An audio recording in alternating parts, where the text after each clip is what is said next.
458 दिन बनाने में लगे, करोड़ों रुपए की लागत आई। उस सड़क की सुंदरता को हर कोई निहारता था, मगर ऐसा क्या हुआ कि अचानक पहली बारिश में ही 4 लेन का रामपथ जगह जगह से धंसने लगा। अयोध्या के सदाकतगंज को अयोध्या धाम से जोड़ने के लिए बाकायदा एक भव्य सड़क बनाई गई, जिसके दोनों ओर चौड़े फुटपाथ, बड़े बड़े एमएनसी के शोरूम्स हैं। लैंप पोस्ट पर भगवान राम की छाप है और उसकी पहली बारिश में ऐसी हालत।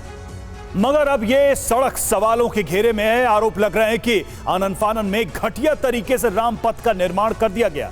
दावा है कि 1-2 नहीं बल्कि 300 करोड़ से ज्यादा की लागत में बना रामपथ कई जगह से धंस गया है। गड्ढे इतने बड़े हैं कि एक गाड़ी समा जाए। ऐसे में सवाल उठ रहे हैं कि क्या रामपथ भ्रष्टाचार का शिकार हो गया है? क्या रामपथ को जल्दबाजी में तैयार किया गया है? ये तमाम सवाल अब उठ रहे हैं इन तस्वीरों के सामने आने के बाद। जी हां, इन तस्वीरों को देखने के बाद यह सवाल लाजमी है। और अहम खबर आपको बता दें, मॉनसून की पहली बारिश भी नहीं झेल पाया रामपथ। अयोध्या के रामपथ में कई जगहों पर सड़कें धंस गई हैं। ये देखिए तस्वीरें, सदाकतगंज अयोध्या धाम के बीच 1-2 नहीं, कुल 11 जगहें ऐसी हैं जहां पर सड़कें धंस गई हैं। शहादतगंज, हनुमानगढ़ी, रकाबगंज में सड़क धंसी है। कुछ महीने पहले ही बनकर तैयार हुआ था ये रामपथ, और इसकी हालत क्या है ये आप तस्वीरों के जरिए अंदाजा लगा सकते हैं। इतने बड़े बड़े गड्ढे रामपथ पर हो गए हैं कि गाड़ियां अगर इसमें फंस जाएं तो निकालना मुश्किल हो जाए। तस्वीरें आप देखिए, वो रामपथ जिसे बनाने में अरबों रुपए खर्च किए गए, मॉनसून की पहली बारिश, और अभी तो ये प्री मॉनसून बारिश कही जा रही है, मॉनसून तो अभी एक तरह से आया ही नहीं है। पहली बारिश में सड़कों का ये हाल हो गया, रामपथ का ये हाल हो गया। ये क्या कहा जा सकता है कि अयोध्या में बीजेपी की हार के गड्ढे हैं ये जो इस वक्त नजर आ रहे हैं। रामपथ की सड़क का हाल क्या है ये आप तस्वीरों के जरिए देख सकते हैं। 1-2 जगह की बात नहीं, 11-12 जगहों पर रामपथ में यही गड्ढे नजर आ रहे हैं। रोड मरम्मत कुछ चल रहा था, रोड की मरम्मत ठीक से न करने के कारण एक गाड़ी इसमें गिरी और गाड़ी बुरी तरह क्षतिग्रस्त हो गई है। ये नगर निगम के कार्यों की पोल है, देख लीजिए इसको। रात से बारिश हो रही है, पहली बारिश के ये हाल है, पूरे शहर के यही हाल है, हर तरफ गड्ढे खोदे जा रहे हैं। बोले तो हमारे पास 4 फुट पानी भरा हुआ था। हमने वहाँ पे शिकायत इसमें किया कि अतिक्रमण आगे है, आप उसको उसमें अतिक्रमण हटा दीजिए। अतिक्रमण हटा दिए, सबको सुख होगा, किसी के पानी अंदर जाएगा ही नहीं। ये पहली बार ऐसा हुआ कि हमारा 3-4 लाख रुपए का नुकसान हो गया हमारा। तो स्थानीय लोगों की बातें आपने सुनी और अब पूरा मामला समझिए। रामपथ पर शहादतगंज से अयोध्या तक कई जगह सड़क धंसने की तस्वीरें सामने आई हैं और शहादतगंज, हनुमानगढ़ी और रकाबगंज के बीच सड़क धंसने की खबर है। दावा क्या है ये भी हम देखिए। दावा है कि पीडब्ल्यूडी कर्मचारियों ने गिट्टी और मिट्टी भरकर कई जगहों पर गड्ढे ढकने की कोशिश की। बड़ी बातें हम आपको बताने जा रहे हैं। क्या भ्रष्टाचार की भेंट चढ़ गया रामपथ, यही बड़ा सवाल है।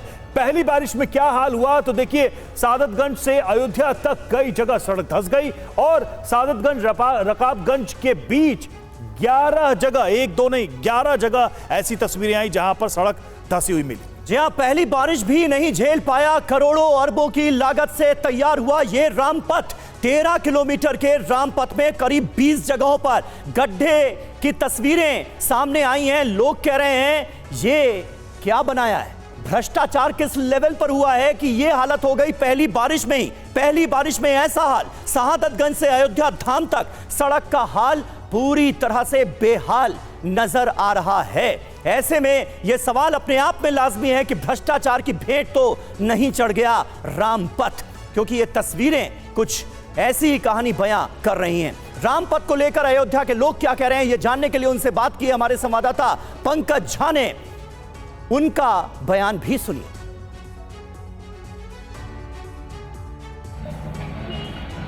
13 किलोमीटर की सड़क है और इस सड़क में ये गड्ढे थे। पहली बारिश के साथ ही ये यहाँ पर एक बड़ा सा गड्ढा हुआ। उस गड्ढे को फिर रातों रात पाट दिया गया। और अगर रामपथ पर चलें, करीब 311 करोड़ रुपए से ये रामपथ बना था। तो सामने भी देखिए नीचे वहाँ पर एक गड्ढा था जिसको रातों रात वहाँ पर मरम्मत करके पाट दिया गया। ऐसे गड्ढे एक या दो नहीं हैं, बल्कि बहुत सारे गड्ढे इस रास्ते में हैं। आप लोग अयोध्या के ही रहने वाले हैं? ये गड्ढे थे, फिर गड्ढे कैसे भर गए? तो अभी इधर हुए हैं, जल्दी में बना है।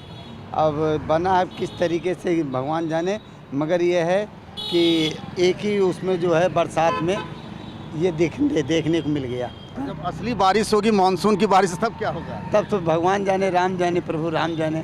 आप लोग तो यहीं आते जाते देख रहे होंगे। सामने घर है हमारा, हम तो देख ही रहे थे। ये क्या हुआ था यहाँ पर, जरा पूरी बात बताइए। ये रात भर बारिश हुई, उसके बाद जो है सुबह ये अपने आप रोड जो है धसी, बाइक वाला गया तो हल्का सा धस गया। तो उसके बाद बाइक वाला जल्दी से निकल के उसके बाद रोका जाने लगा कि जो रुक जाइए। ये सामने चंदन वाला था, तो इसने जो है गत्ता फॉर्म का ला करके रख दिया उसके ऊपर, कहा कि जो है रुक जाइए। तो सारी कुछ गाड़ियाँ रुक रही थी, कुछ तो आ जा रही थी, लेकिन वो धीरे धीरे जितनी दूर में घेरा था उतनी दूर में अपने आप धीरे धीरे करके छोड़ करके वो बैठ गया। बैठा तो पूरा एकदम खूब गहरा था गड्ढा। उसके बाद वहाँ धंसा, फिर उधर धंसा, फिर उधर धंसा। बहुत सारे गड्ढे थे। यहाँ 5-6 जगह धंसे हैं। एक जगह तो गाय भी गिर गई है। तो ये तो पहली बारिश थी, और जब असली बारिश होगी तब? आप देखिए, एक घंटे की, ये एक रात की बारिश थी। 1 घंटे की बारिश का ये हाल है। 1 घंटे की बारिश का ये हाल। अगर 24 घंटा बारिश हो जाए, मेरे हिसाब से तो पूरी ये रोडें धंसने लगेंगी। तो रामपथ है ना? ये रामपथ है, मगर योगी जी तो कहीं ना, अगर 5 साल तक की ये रोड में कुछ हुआ, उनके खिलाफ एक्शन लिया जाएगा जो ठेकेदार हैं। हुआ 1-1.5 घंटे बाद जो है आकर के तुरंत यहाँ एक ट्राली बालू डाले, फिर एक ट्राली गिट्टी ला के डाले, फिर जेसीबी से बराबर करा के छोड़ दिए वैसे। देखिए, हमारे सहयोगी पंकज झा की अयोध्या से आप ये रिपोर्ट देख रहे थे। पंकज हमारे साथ इस वक्त अयोध्या से लाइव भी मौजूद हैं, उनका भी हम रुख करेंगे। लेकिन स्टूडियो में हमारे साथ अवधेश कुमार जी मौजूद हैं, वरिष्ठ पत्रकार। प्रियंका गुप्ता, प्रवक्ता हैं कांग्रेस पार्टी की, वो हमारे साथ मौजूद हैं। प्रोफेसर धर्मेंद्र यादव हमारे साथ मौजूद हैं, प्रवक्ता हैं समाजवादी पार्टी के। सबसे पहले धर्मेंद्र जी, मैं आपके पास ही आता हूं। ये तस्वीरें क्या कहानी कह रही हैं अयोध्या की? अयोध्या अब तो आपकी पार्टी के सांसद का संसदीय क्षेत्र है, और रामपथ जो तैयार हुआ अरबों रुपए की लागत से, विकास को लेकर अयोध्या के क्या क्या दावे किए गए, और हकीकत पहली बारिश में ही सामने आ गई। इतने सारे गड्ढे। समीर जी, एक कहावत है कि भगवान के घर देर है अंधेर नहीं है। भारतीय जनता पार्टी का महाघोटाला, भारतीय जनता पार्टी का महाभ्रष्टाचार और भारतीय जनता पार्टी के जो दिमाग के गड्ढे हैं, जनता ने उसे भरने का प्रयास किया। आपने अपनी रिपोर्ट में खुद बताया 13 किलोमीटर की सड़क में 20 गड्ढे। आप समझिए, कोई ऐसा किलोमीटर नहीं जिसमें 1 या 1.5 गड्ढे ना हो। तो भारतीय जनता पार्टी जब से सरकार बनी उत्तर प्रदेश में 2017 से, आपने सुना होगा कि गड्ढा मुक्त सड़कें बना रही हैं। मुझे लगता है 5 साल और निकल गया, कोई भी सड़क गड्ढा मुक्त नहीं हुई। उसके बाद इस नए कार्यकाल में जब मर्यादा पुरुषोत्तम भगवान राम की नगरी में रामपथ का निर्माण किया जाने लगा, तो जो रामपथ जैसे सड़कों पर भ्रष्टाचार को अंजाम दे दे, ऐसे व्यक्ति, ऐसे पार्टी, ऐसे ठेकेदार के बारे में आप क्या कह सकते हैं जो भगवान राम को नहीं छोड़ रहे हैं? वो देश की जनता को क्या छोड़ेंगे, देश के व्यापारी को क्या छोड़ेंगे, देश के किसान को क्या छोड़ेंगे, देश की मीडिया को क्या छोड़ेंगे? इस देश में कोई बचा नहीं होगा। नीट के पेपर अलग लीक हो रहे हैं, भ्रष्टाचार वहां पे व्याप्त है। तो भारतीय जनता पार्टी पूरी तरह से नाक से लेकर के पैर तक भ्रष्टाचार में डूबी हुई है। वो चाहे आप पेपर लीक के मामले को देख लीजिए, चाहे आप पीडब्ल्यूडी के मामले को देख लीजिए, चाहे आप लखनऊ नगर निगम की बात कर लीजिए, चाहे एलडीए की बात कर लीजिए, चाहे किसी भी विभाग को आप देख लीजिए, आप स्वास्थ्य विभाग को देख लीजिए। डिप्टी सीएम ने खुद कहा था कि अस्पतालों की हालत ऐसी है, लोग जा नहीं सकते हैं। तो अब कुल मिला के ये कहा जा सकता है कि भारतीय जनता पार्टी के भ्रष्टाचार की पराकाष्ठा मर्यादा पुरुषोत्तम। तो भ्रष्टाचार के आरोप लगा रहे हैं आप अयोध्या को लेकर भी। पंकज झा हमारे रोविंग एडिटर हमारे साथ जुड़े हुए हैं, पंकज झा जुड़े हुए हैं, मौजूद है वहीं पर। पंकज, हुआ क्या? कहीं कोई सफाई आई? देखिए, तस्वीरें तो आ गई, लोगों की बातें भी आ गई, और अब पॉलिटिकल पार्टीज की तरफ से करप्शन के आरोप भी लग गए। लेकिन वहां पर जो लोग जिम्मेदार थे रामपथ को बनाने, उसको मेंटेन करने के लिए, उनकी तरफ से कोई बात आई, कोई पक्ष आया क्या? देखिए, इसमें जो रामपथ जिसमें बहुत सारे गड्ढे हैं, और ये आपको बताऊं कि एक प्राइवेट कंपनी को पीडब्ल्यूडी की तरफ से दिया गया था, और जो नियम होता है ये है कि सड़क बनाने के साथ साथ रोड के मेंटेनेंस का काम भी अगले 5 सालों तक उसी कंपनी के पास होता है। अभी इसमें सरकार ने उस कंपनी को नोटिस दिया या फिर उसकी सिक्योरिटी को डिपॉजिट कर दिया, उससे पैसा वापस ले रहे, ऐसी कोई कानूनी कार्रवाई नहीं हुई है। अभी समीक्षा की जा रही है। हाँ, ये बात ज़रूर हुआ है कि गड्ढे हो रहे थे, गड्ढे होने के बाद बहुत किरकिरी हो रही थी कि अयोध्या में आखिर रामपथ में कैसे सड़कें हो गई हैं, उसमें गड्ढे ही गड्ढे, तो उन सड़कों को, उन गड्ढों को पाट दिया गया है। जहाँ मैं अभी खड़ा हूँ अयोध्या रेलवे स्टेशन, जहाँ बाउंड्री वाल सामने का बिल्कुल गिर गया है, उसके बारे में नॉर्दर्न रेलवे की तरफ से सफाई आई है कि आगे की जो लैंड है वो प्राइवेट लोगों की लैंड है, वहाँ खुदाई हो रही थी, जल भराव हो गया था, तो इसीलिए बाउंड्री वाल गिर गई। पर ये सब बातें तो पहले से ही बाउंड्री वाल बनाते वक्त भी रेलवे को पता रहा होगा कि आगे की ज़मीन जो है नीचे है, वहाँ जल भराव हो सकता है। अब एक तरीके से कुल मिलाकर देखें तो आगे बढ़ने के बजाय ये जो गड़बड़ियाँ हुई हैं, खामियाँ हुई हैं, उन पर लीपा पोती की कोशिश ज़्यादा हो रही है, ना कि आगे बढ़ने की कानूनी कार्रवाई करने की कोशिशें होती मुझे दिख कम रही हैं। बिल्कुल, लीपा पोती की कोशिशें ज्यादा नजर आती हैं। अवधेश कुमार जी, वरिष्ठ पत्रकार, हमारे साथ स्टूडियो में मौजूद हैं। अवधेश जी, ये किसका नतीजा और अपने आप में ये कितना दुर्भाग्यपूर्ण है कि रामनगरी अयोध्या में भगवान राम के नाम पर एक राम पथ का निर्माण किया जाता है और पहली बारिश में उसकी पोल खुल जाती है, यानी इस प्रोजेक्ट में भी भ्रष्टाचार हो गया। फिलहाल इन तस्वीरों को देखकर तो यही लगता है। तात्कालिक रूप से जो तस्वीरें हैं वो जरा दिल दहलाने वाली है, क्योंकि जिस कल्पना से अयोध्या का नवनिर्माण किया गया कि विश्व का एक प्रमुख तीर्थ और पर्यटन स्थल बनेगा, पूरे विश्व से लोग आएंगे, उसी तरह वहाँ एयरपोर्ट, उसी तरह वहाँ रेलवे स्टेशन, उसी तरह की सुविधाएं, चारों तरफ होटलों का निर्माण, सब कुछ चल रहा है। अभी अयोध्या निर्माण के प्रोसेस में है, प्रक्रिया में है। तो एक मुख्य सड़क का ये होना वो चिंता जरूर उत्पन्न करता है। लेकिन हम सब जानते हैं कि सत्ता बदलती है, व्यवस्था उस रूप में बदलती नहीं है। और जब आप एक टाइम बाउंड देते हैं कि इतने दिन में ही हमको बना के देना है, तो एक दृष्टि से तो बहुत अच्छा होता है कि एक टाइम बाउंड में बनवाते हैं, लेकिन उसके बाद इंजीनियर पर, सब पर प्रेशर होता है, उसी में फिर घर टूटते हैं लोगों के, फिर उसी में निर्माण होता है। तो जल्दी जल्दी में कुछ हुआ होगा, इसमें कोई दो मत नहीं है। लेकिन ये ऐसे ही रहेगा, इस पर तो जांच होनी चाहिए कि ऐसा क्यों हो गया है, उसके कारण क्या है। हम इसलिए ये देख रहे हैं कि आज अयोध्या को हम नए मानक पर देख रहे हैं। अगर 5 साल पहले के अयोध्या से तुलना करेंगे तो शायद हमारे लिए समस्या नहीं होती, क्योंकि अयोध्या जाने में बारिश में चलने की जगह नहीं होती थी। आप कहीं शौच जाना चाहें, हाथ धोना चाहें, तो अयोध्या में वो चीजें उपलब्धि नहीं थी। पूरे तीर्थ क्षेत्र में कोई सार्वजनिक शौचालय नहीं था वहां। ये मेरा देखा हुआ है, मैंने उस पर लेख लिखे थे, टीवी पर भी ये सब बातें मैंने रखी थी।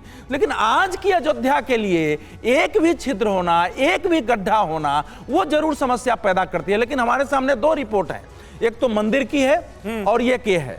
मंदिर के बारे में यह स्पष्टीकरण हमारे सामने आया है कि मंदिर में बहुत सोच समझ के वास्तुकला के माध्यम से पानी के निकासी की व्यवस्था नहीं की गई, क्योंकि माना यह गया कि गर्भगृह का पानी अवशोषित हो जाएगा और छत से टपक नहीं रहा है। क्योंकि मंडप ऊपर का खुला हुआ है, अभी निर्माण चल रहा है, कहीं कहीं सामान रखे हुए हैं, इसलिए कुछ पानी नीचे आ गए हैं। नहीं, लेकिन मंदिर के जो मुख्य पुजारी हैं सत्येंद्र दास जी, उन्होंने कहा कि गर्भगृह में टपक रहा है। हालांकि नृपेंद्र मिश्रा की राय इससे अलग है, वो कह रहे हैं गर्भगृह में नहीं, कहीं और टपका है पानी। नहीं, नृपेंद्र मिश्र ने कहा कि हमने देखा है पानी नीचे आया है, पानी तो नीचे आया ही, लेकिन वो छत से टपका नहीं है कि छत चू रहा हो। वो बता रहे हैं कि चूंकि वो मंडप अभी खुला हुआ है, बन रहा है, कहीं उसमें निर्माण होने हैं, कुछ जगह उसमें वाटर प्रूफिंग का काम चल रहा है, कहीं पाइप रखा हुआ है, लेकिन कुल मिला के तो, लेकिन वो भी नहीं होना चाहिए। कुल मिला के अयोध्या से जो खबरें आ रही हैं वो कहीं ना कहीं सरकार के जितने भी दावे रहे हैं उसको लेकर बड़े सवाल पैदा कर रही है। प्रियंका गुप्ता, कांग्रेस की प्रवक्ता, हमारे साथ जुड़े हैं। प्रियंका, यहां पर मूल प्रश्न यही है कि एक तरफ जो भव्य आयोजन हुआ पूरे संसार ने देखा, उसे जो निर्माण हुआ उसे पूरे संसार ने देखा, और अब जो ये तस्वीरें आ रही हैं उसे भी पूरा संसार देख रहा है। देखिए रवि, बिल्कुल सही आप कह रहे हैं कि जो सरकार डबल इंजन की थी और कह रही थी कि न खाऊंगी न खाने दूंगी, ये गड्ढे आईना है भ्रष्टाचार का। राम पथ जो मंदिर के सिर्फ जो है प्राण प्रतिष्ठा के पहले ही बना था, लगभग 13 किलोमीटर में 12 से ज्यादा गड्ढे। ये अपने आप में एक शर्मनाक चीज है जो भारतीय जनता पार्टी की डबल इंजन की सरकार के ऊपर एक पूरी तरीके से एक प्रश्न चिन्ह लगाती है कि किस तरह से जो है निर्माण की जल्दबाजी रही या निर्माण में भ्रष्टाचार हुआ। इन सारे तथ्यों को दिखाया जा रहा है, आज पूरा देश देख रहा है किस तरह से उनकी आस्था और उनके विश्वास के साथ भी खिलवाड़ हुई। और हकीकत यही नहीं है, सिर्फ आप देखिए कि रोड की बात नहीं है, वहां पे रेलवे स्टेशन की दीवार लगभग 11-10 किलोमीटर 20 मीटर लंबी दीवार पूरी तरह से ढह गई। और उसके बाद भी आप कहते हैं कि आप डबल इंजन की सरकार हैं और आप भ्रष्टाचार के खिलाफ है। ये तो भ्रष्टाचार को आप पालन पोषण कर रहे हैं लगातार। मंदिर के अंदर की अगर बात की जाए तो सीधे सीधे, अगर चाहे आप मुख्य पुजारी सत्येंद्र जी की बात सुन लीजिए, चाहे आप जो है जो निर्माण के अध्यक्ष हैं उनकी बात सुन लीजिए, दोनों का मतलब तो यही है कि मंदिर का पूरा निर्माण हुआ नहीं और प्राप्त। ठीक है, बिल्कुल आप बने रहे हमारे साथ। और इस वक्त अयोध्या के सांसद, समाजवादी पार्टी के सांसद अयोध्या से अवधेश प्रसाद जी हमारे साथ टीवी 9 भारतवर्ष पर जुड़ रहे हैं। अवधेश जी, स्वागत है आपका टीवी 9 भारतवर्ष पर। ये आपके संसदीय क्षेत्र से कैसी तस्वीरें सामने आ रही हैं अवधेश जी? जगह जगह गड्ढे रामपथ में नजर आ रहे हैं, वो रामपथ जो बड़े जोर शोर से बड़े प्रचार के साथ तैयार किया गया, राम मंदिर का उद्घाटन हुआ और अब जगह जगह उसी रामपथ में ये गड्ढे नजर आ रहे हैं। ये क्या कहानी कह रहे हैं? हम तो रेडी हैं एकदम। मैं ये कह रहा हूँ, अगर ट्रेन में नहीं हूँ तो फिर अवधेश जी, आप सुन पा रहे हैं? मुझे आवाज मिल रही है?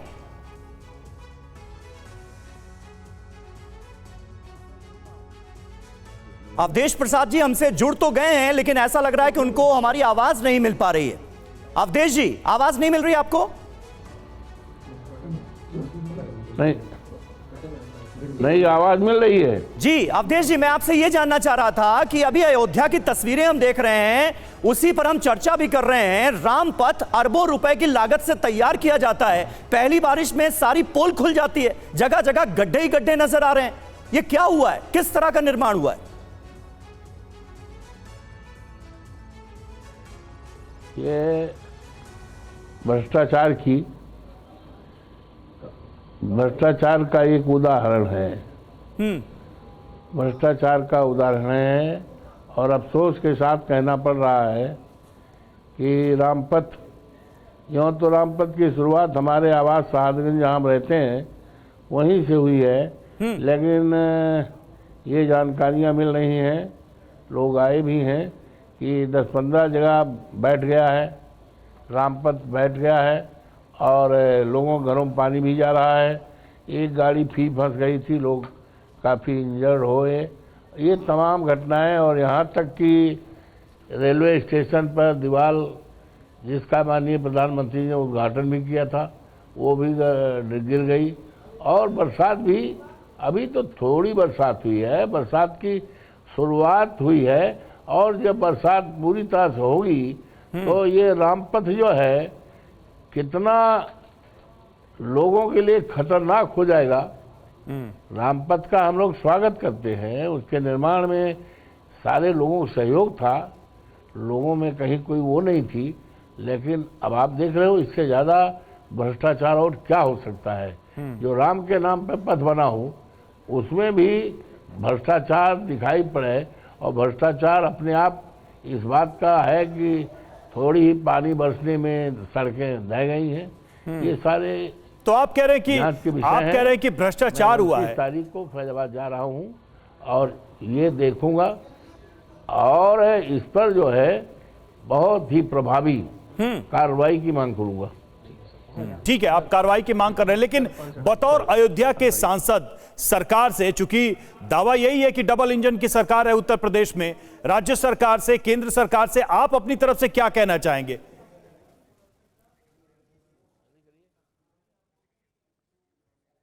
तो अवधेश प्रसाद सांसद अयोध्या के हमसे बात कर रहे थे, और दोबारा अगर संपर्क हो जाएगा तो रवि और भी कई सवाल हैं जिनका जवाब लेने की कोशिश की जाएगी उनसे, लेकिन भ्रष्टाचार के आरोप उन्होंने लगाए हैं, कहा है बड़े पैमाने पर भ्रष्टाचार हुआ है जिसका ये नतीजा है। बिल्कुल बिल्कुल, और देखिए ये सारे सवाल अब उठाए जा रहे हैं। धर्मेंद्र यादव जी, हम आपसे जानना चाहेंगे, चूंकि अभी अयोध्या के सांसद महोदय हमसे बात कर रहे थे, उन्होंने भी कहा कि भ्रष्टाचार के आरोप लगे, लेकिन अब आप लोगों की तरफ से क्या मांग की जा रही है या क्या मांग की जाएगी इस पूरे मामले को लेकर? देखिए रवि जी, हम ये चाहते हैं कि जिसने भी भ्रष्टाचार किया है उसके खिलाफ सख्त से सख्त कार्रवाई की जाए, और रामपथ जैसे प्रोजेक्ट में अगर भ्रष्टाचार हुआ है इसका मतलब पूरे अयोध्या में जितने भी प्रोजेक्ट ऑन गोइंग है या फिर कंप्लीट हो चुके हैं, वो चाहे आपके रेलवे स्टेशन की दीवार क्यों ना हो, चाहे आपका एयरपोर्ट क्यों ना हो, एयरपोर्ट में भी इस तरह की बातें आई थी। तो ओवरऑल मिला के ये देखा जाए कि अयोध्या के अंदर जितने भी निर्माण कार्य हुए हैं उसमें बहुत ही बड़े भ्रष्टाचार की बदबू आती है। और मुझे लगता है कि इसकी अगर निष्पक्ष जांच होगी तो भारतीय जनता पार्टी के बहुत बड़े बड़े नेता इसमें शामिल होंगे, क्योंकि जो भी कंपनी काम करती है बिना ब्यूरोक्रेसी के या बिना सफेद पोस्ट की मदद के इतना बड़ा भ्रष्टाचार नहीं कर सकती है। पूरा दुनिया जानता था कि रामपथ को पूरा देश देखेगा, पूरी दुनिया देखेगी। अगर उसमें भ्रष्टाचार कर रहे हैं इसका मतलब कहीं ना कहीं बहुत बड़ा राजनीतिक संरक्षण है, और वो संरक्षण भारतीय जनता पार्टी की तरफ से कंपनी वालों को दिया जा रहा है। इसकी जांच हो जानी चाहिए। ठीक है धर्मेंद्र जी, मैं आता हूं आपके पास। रामपथ विवाद के बीच एक और तस्वीर दरअसल सामने आई है। वो तस्वीर अयोध्या धाम रेलवे स्टेशन से जुड़ी है। अयोध्या धाम रेलवे स्टेशन की बाउंड्री वॉल गिर गई, जिसका अभी थोड़ी देर पहले हमारी चर्चा में जिक्र भी हो रहा था। और आप देख सकते हैं कि पहली बारिश में यह हाल हुआ है। अयोध्या के विकास के लिए किए गए निर्माण पर इसीलिए सवाल उठ रहे हैं क्योंकि कोई एक दो तस्वीरें सामने नहीं आई हैं रामनगरी अयोध्या से। तस्वीरों का अंबार लगा हुआ है जो एक तरह से लगातार किस तरह से काम किया गया है इसकी पोल खोलती हुई नजर आ रही हैं। अयोध्या धाम रेलवे स्टेशन की बाउंड्री वॉल पहली बारिश में कैसे भरभरा कर गिर गई, ये आप देखिए तस्वीरें। वजह से बारिश की वजह से क्या हवा में चला ना, नीचे सपोर्ट नहीं है बगल में, इसलिए वो गिर गया। वो बगल में सपोर्ट रहता तो कुछ नहीं होता था, बगल सपोर्ट नहीं ना। ये रात में 12 बजे जो है बहुत से आंधी तूफान आए हैं। इस आंधी तूफानों में ये हमें लगता है कि बारिश से जो है वो सरक गई है, इस वजह से ये गिरी है।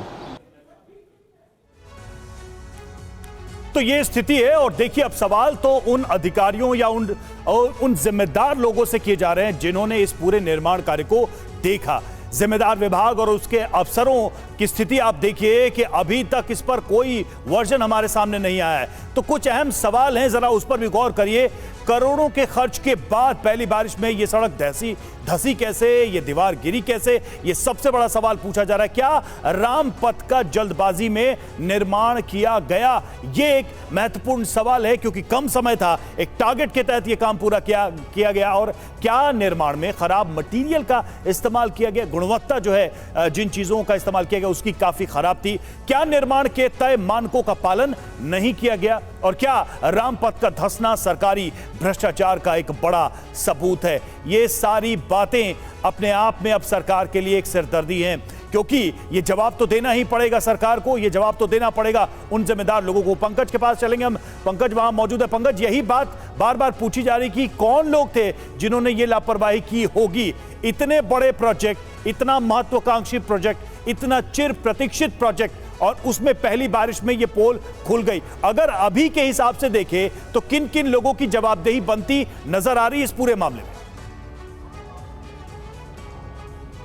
देखिए, बिल्कुल वो आईने की तरह सब कुछ साफ है। अगर रेलवे स्टेशन के सामने की बाउंड्री वॉल गिर जा रही है तो साफ है कि जो नॉर्दर्न रेलवे है उसकी जिम्मेदारी बनती है। अब इसमें यह है कि जिम्मेदारी बनती है तो उसमें टोपी ट्रांसफ़र होता है, हमने नहीं किया, उन्होंने नहीं किया, और यही बात चल भी रही है। जैसे ही दीवार गिरने की बात आई है उसके बाद नॉर्दर्न रेलवे से सफाई में कहा गया कि भाई सामने जो है वो प्राइवेट लैंड था, वहाँ जल भराव हो गया था, बाउंड्री वॉल गिर गया। लेकिन आखिर ये सब देखने का, टेक्निकल चीज़ों का निरीक्षण करके फिर बाउंड्री वॉल बनाने का जिसकी भी जिम्मेदारी हो उस पर कार्रवाई हो ताकि आगे इस तरह की चीज़ नहीं। रामपथ की जहाँ तक बात है, जिस प्राइवेट कंपनी को दिया गया, क्या प्राइवेट कंपनी को ब्लैकलिस्ट किया जाएगा? अगर मेंटेनेंस की जिम्मेदारी थी, क्या जल्दबाजी में हुआ? ये सारी चीज़ों पर सरकार की तरफ से जो पक्ष आया है कि इन सब सारी चीज़ों की समीक्षा हो रही है और जो भी जिम्मेदार लोग होंगे उनके खिलाफ कार्रवाई की जाएगी। ठीक है, प्रियंका जी हमारे साथ मौजूद हैं कांग्रेस पार्टी से। प्रियंका जी, ऐसे वक्त में जब अयोध्या में बीजेपी हार की समीक्षा भी कर रही है, क्या यह सवाल आपको लाजमी नजर आता है कि अयोध्या में बीजेपी को सरकारी भ्रष्टाचार ने हराया? क्योंकि किस तरह का काम हो रहा था ये अयोध्या के लोग तो देख ही रहे होंगे। देखिए समझिए, चाहे वो राम मंदिर के आसपास परिसर की जमीन का जिस तरह से खरीद फरोख्त हुई उसमें भ्रष्टाचार तो सबसे पहले ही सामने आ चुका था। जिस तरह से जनता की जो जमीन ली गई उसका सही मुआवजा नहीं दिया गया, ये सारे मुद्दे तो पहले ही चल रहे थे, पर मुद्दों को दबाने की कोशिश लगातार करती रही। पर अब एक बारिश ने सरकार का जो पूरी तरीके से कहना चाहिए जो भ्रष्टाचार है उसको उजागर कर दिया है। आज लगातार भ्रष्टाचार की खबरें आती रही पर सरकार उस पर उफ भी नहीं कर पाई, कोई एक्शन नहीं लिया गया, किसी के मतलब कोई जिम्मेदारी नहीं तय की गई। ये उसी का नतीजा है कि आज भारतीय जनता पार्टी सिर्फ और सिर्फ प्रधानमंत्री जी के चेहरे पर वोट देती है। वोट लेती है। तो मैं समझती हूँ कि जिस तरह से ये जिम्मेदारी है, ये भ्रष्टाचार है, ये प्रधानमंत्री जी का भ्रष्टाचार है, सीधे सीधे कहा जाएगा, और प्रधानमरी जी को इसकी जिम्मेदारी लेनी चाहिए, क्योंकि हर एक जिम्मेदारी उनकी जिम्मेदारी बनती है। इसका उत्तर अवधेश जी से भी लेने की कोशिश करते हैं। अवधेश जी, दो बातें हैं, नरेंद्र मोदी, प्रधानमंत्री नरेंद्र मोदी के लिए ये कितना एम्बैरसिंग मोमेंट हुआ, और दूसरा, क्या सदन में विपक्ष के हाथ में एक और बड़ा मुद्दा लग गया? क्योंकि पिछली बार सदन में हमने राम मंदिर के मुद्दे पर बीजेपी के सांसदों को बहुत बोलते हुए देखा, तर्क रखते हुए देखा, वाहवाही करते हुए देखा। अब इस मुद्दे पर क्या विपक्ष के पास एक बड़ा विषय आ गया है बीजेपी को घेरने का, सरकार को घेरने का? देखिए, जो अभी राजनीतिक टिप्पणियां हो रही हैं उसका उत्तर तो मैं नहीं दूंगा, विपक्ष तो उठाएगा, क्योंकि अयोध्या को बीजेपी ने जितना बड़ा इशू बनाया और जितना महिमा मंडित हुआ उसमें थोड़ी भी कमी होगी तो विपक्ष का उठाना आवश्यक है। अवधेश प्रसाद जी मिल्कीपुर से विधायक हैं, लंबे समय से वो भी अयोध्या के थे। मैं तो वहाँ जाता था, मैंने कभी एक बयान नहीं देखा अवधेश प्रसाद जी को कि निर्माण के समय और इसके संदर्भ में बयान दिया हो या कहीं धरना प्रदर्शन किया हो। मैं अयोध्या रेगुलर विजिट करने वाले व्यक्ति में से रहा हूँ, पंकज जी भी गए होंगे। तो ये सबकी जिम्मेवारी थी, सरकार भले बीजेपी की थी, लेकिन अयोध्या अगर दुनिया का केंद्र बन रहा है तो विपक्ष की भी, सत्ता पक्ष की, सबको उसका निगरानी करनी चाहिए। अवधेश जी, लेकिन जो पक्ष क्रेडिट ले रहा था, ठीक है, मैं उसी की जिम्मेदारी बनेगी। एकदम सही है, मैं उससे पूरी तरह सहमत। आज अयोध्या से बीजेपी अगर हारी है तो उसके कारण क्या हो सकते हैं कि इतने निर्माण, ये सब चीजें जो वहां हो रही थी तो लोगों ने देखा तो होगा ही कि कैसे, आपने खुद कहा है